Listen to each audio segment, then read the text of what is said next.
Assalamualaikum warahmatullahi wabarakatuh. Perkenalkan, nama saya Nur Hidayah. Saya dari KPI 3C. Di sini saya akan meresumekan tugas saya yang berjudul yang pertama yaitu rasionalisme, yang kedua yaitu empirisisme, yang ketiga yaitu kritisisme, yang keempat yaitu intuisionisme. Yang pertama yaitu rasionalisme. Dalam pembahasan mengenai teori perubahan, rasionisme menempati tempat yang paling penting. Biasanya paham ini dikaitkan dengan kaum rasionalisme abad ke-17 sampai ke-18, yaitu René Descartes, Spinoza, Leibniz, dan Wolff. Meski sebenarnya akar-akarnya dapat ditemukan pada pemikiran para filsuf klasik seperti Plato, Aristoteles, dan lain-lain. Prinsip ini kemudian oleh Descartes dikenalkan dengan istilah substansi, yang tak lain adalah ide bawaan innate ideals yang sudah ada dalam jiwa sebagai kebenaran yang clear and distinct. Tidak bisa diragukan lagi. Ada 3 ide bawaan yang diajarkan Descartes, yaitu pertama pemikiran, yang kedua keluasan, yang ketiga yaitu Tuhan sebagai wujud yang sama sekali sempurna. Selanjutnya, seperti halnya Descartes, Spinoza juga menetapkan prinsip dasar yang pasti dan menganggap bahwa setiap langkah dan pencarian kepastian itu merupakan satu-satunya jaminan bagi pengetahuan. Sementara Leibniz menyebut substansi sebagai monode, sebagai principles of natural and degree founded on reason. Ia memakai metode ini dengan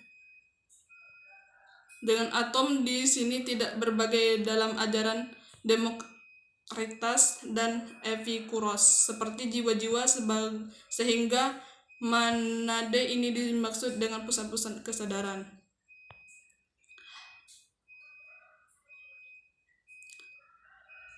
Atas dasar perbedaan jenis kebenaran, Leibniz kemudian membedakan 2 jenis pengetahuan. Pertama itu pengetahuan yang menaruh perhatian kepada kebenaran internal.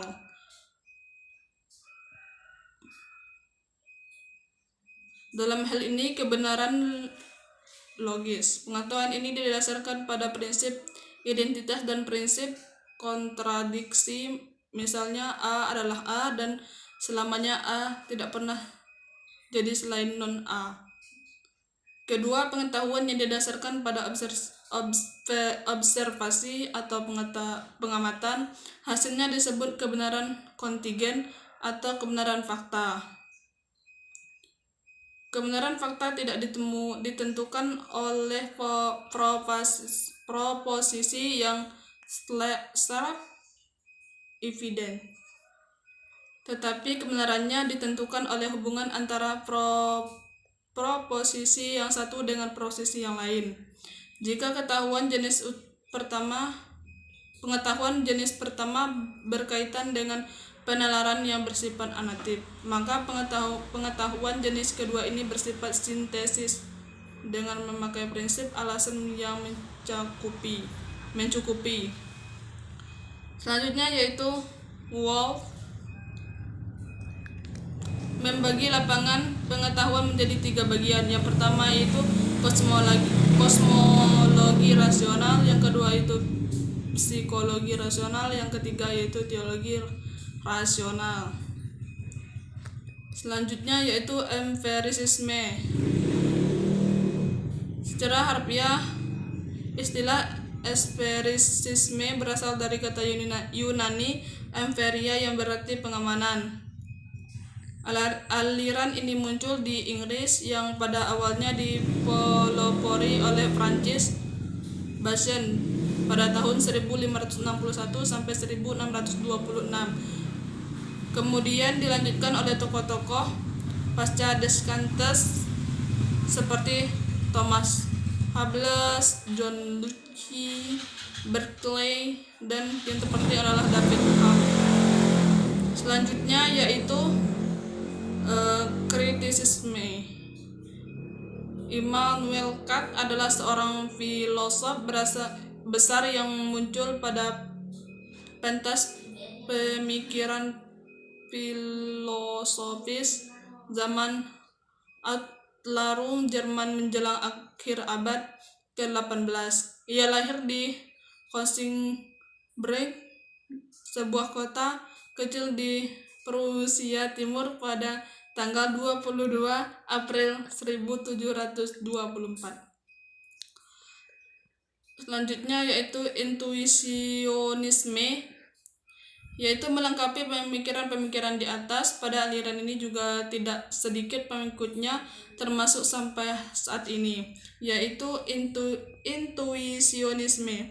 Aliran ini dipelopori oleh Henry Bergson pada tahun 1859 sampai 1941. Menurutnya, intuisi merupakan suatu sarana untuk mengetahui secara langsung dan seketika. Umur utama bagi pengetahuan adalah kemungkinan adanya suatu bentuk penghayatan langsung intuitif di samping pengalaman oleh indera. Setidaknya dalam beberapa hal, intuisionisme tidak mengingkari nilai pengalaman inderawi.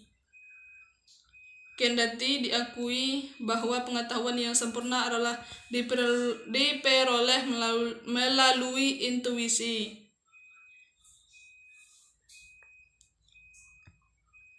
Harold Titus memberikan catatan bahwa intuisi adalah suatu jenis pengetahuan yang lebih tinggi. Wataknya ditemukan orang dalam penjabaran mistik kemungkinan kita untuk mendapatkan pengetahuan langsung dengan mengatasi transcendent. Pengetahuan kita diperoleh dari indera dan akal. Demikian yang dapat saya simpulkan, bahwa menurut intuisionisme, sumber pengetahuan adalah pengalaman pribadi dan sarana satu-satunya adalah intuisi. Sekian, terima kasih. Wassalamualaikum warahmatullahi wabarakatuh.